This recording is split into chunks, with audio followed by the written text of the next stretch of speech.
Let's move on to our final conversation for today. The tax reform bills have continued to generate heated debates on the implications for the country's economy and citizens. Now, the Nigerian Labour Congress, NLC, has lent its voice to the call for more dialogue over the bills as they affect the workforce.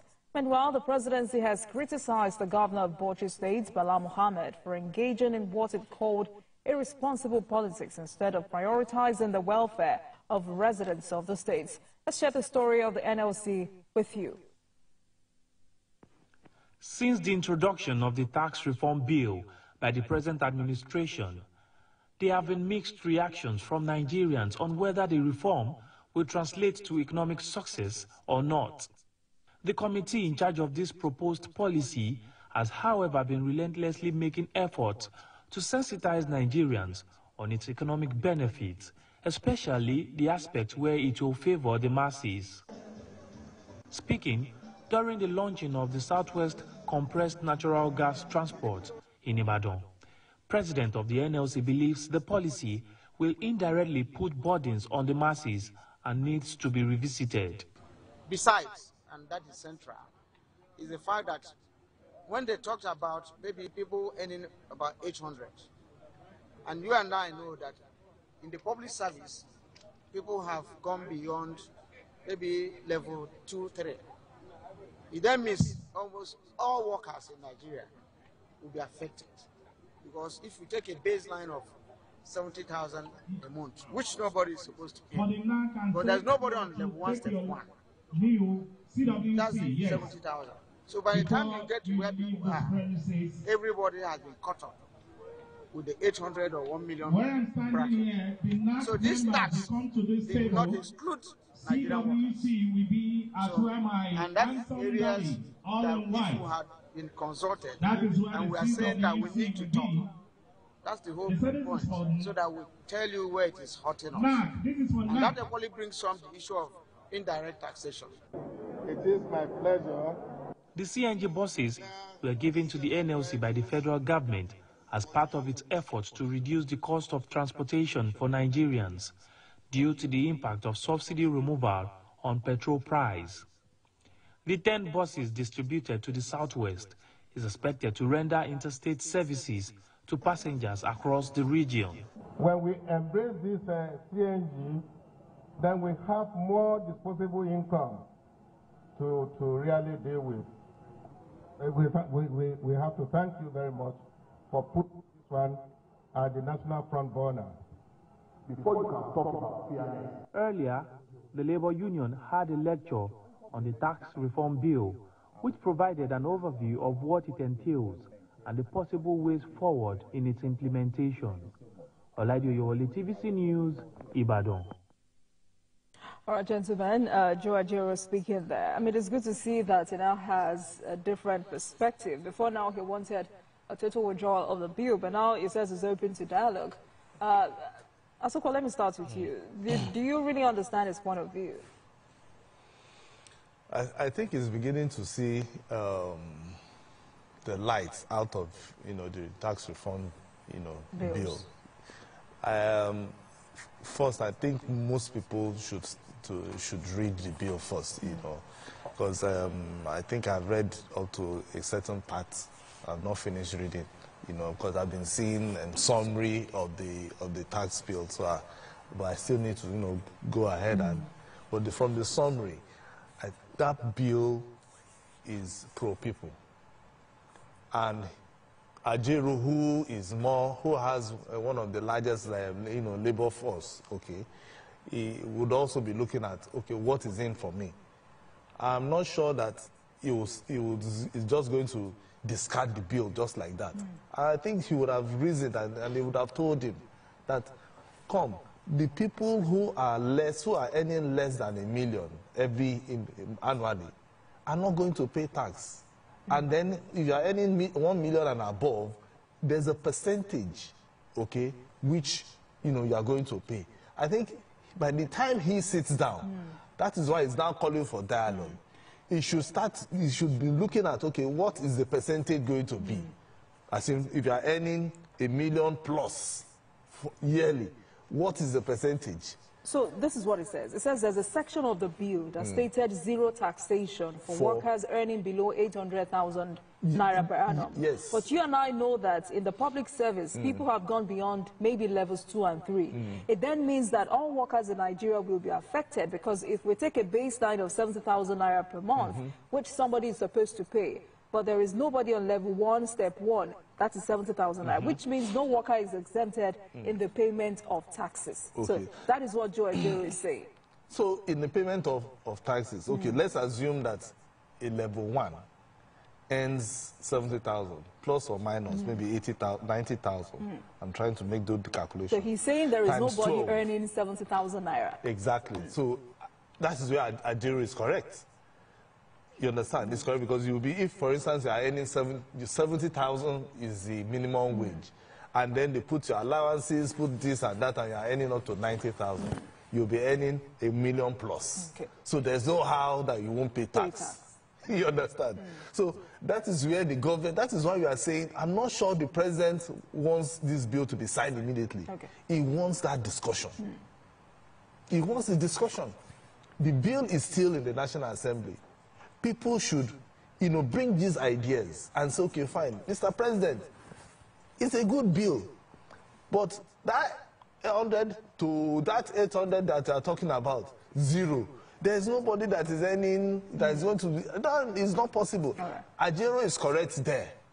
And that is where the government also have to listen, And I'm very sure this is a listening government, and then they will have to go back.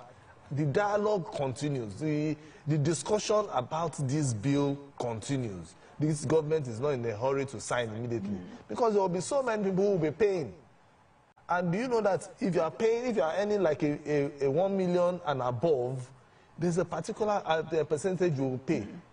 Perhaps, NLC can now come and say, okay, fine, if I'm 1 million and above, you can just be paying maybe 10% or 5% or 2%. They must have something, a paper, that they will take to the National Assembly when the public hearing starts. All right.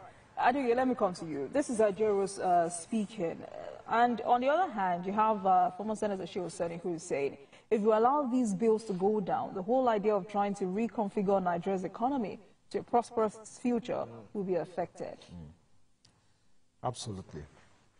I think Ejiro, as the president of Nigerian Labour Congress, he has the right to defend the interest of workers. And I agree with him to the extent that we need dialogue. And I believe he must have studied that bill very well. But one thing that should also guide us in this debate is that tax reform all over the world will favor a sector and will not necessarily favor another sector. And we are not talking about workers alone, members of NLC. This bill covers formal and informal sector, even private sector, So we have to look at the bill holistically, and then look at it from the scale of preference in terms of, okay, when we weigh both the good and the bad, which one is in the interest of majority of Nigerians? There's no tax bill that some people will not. You need to pay more. You won't like it, because Nigerians generally don't like to pay tax. The reason being that, okay, we feel that government, apart from the fact that, okay, we don't trust our government, we also naturally don't. Tax reform of the 1950s, people have always insisted, resisted, even under Obafemi. People didn't want to pay. I just don't even like anything. So anything that will remove their salary. They don't want it. So you need, all over the world, people are compelled by law to pay tax. Because without taxation, you cannot run the economy. You can't. The money you are getting from IGR is crucial. You can't just depend on, and you see, tax is a form of creativity.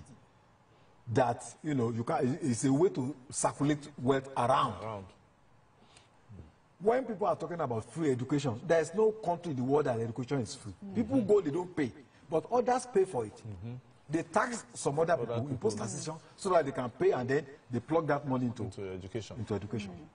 So I think in the first place, we can't continue like this. There is the need for a new tax regime. The government needs to raise funds, look at the kind of debt we are owing. We need a more efficient tax collection system. We need a more transparent way of collecting tax, and more people need to pay tax.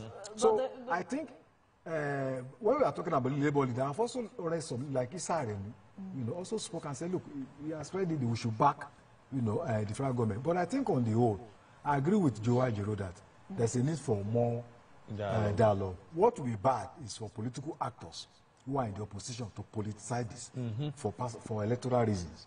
We must realize that as a country, there should be lowest common factor, something that we all agree that this thing is good for us. I think this tax reform, have to look at it. I think it's a very radical way of addressing revenue generation in Nigeria, which I think we should all support.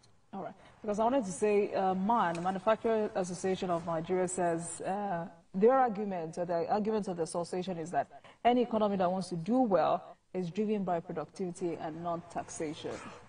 Yes, productivity, but you cannot have enough funds for productivity if there is, deficit of liquidity. You cannot even be talking about production when your country is, financially insolvent. Yeah. So you must find a way of raising funds first before you can now be talking of putting your money into production. For instance, let's say, okay, there are small-scale industries that the government wants to assist. If you don't have the funds, how are you going to assist small-scale industries? How can, if you assist them, they can develop into manufacturing giants? Yeah, exactly. So they are only looking at it from their own interest. Yes. But broadly, the government needs funds to be able to even assist the manufacturing sector.